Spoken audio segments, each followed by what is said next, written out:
ขึ้นสู่ดักหน้าสงฆ์จะได้ประกอบพิธีในส่วนการทอดกฐินสามัคคีก็ทราบวันนี้ว่าเราจะมีการสืบชะตาก็ถือว่าเป็นเรื่องที่ดีเพราะว่าจะมีโอกาส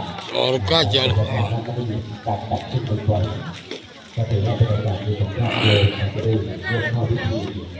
และตรงนี้ก็ให้เวลาเข้าแต่ว่าเพื่อจะได้ทำรู้นะครับจากได้มาพระเป็นเจ้าประที่ได้รับดูแลร่วมพิธี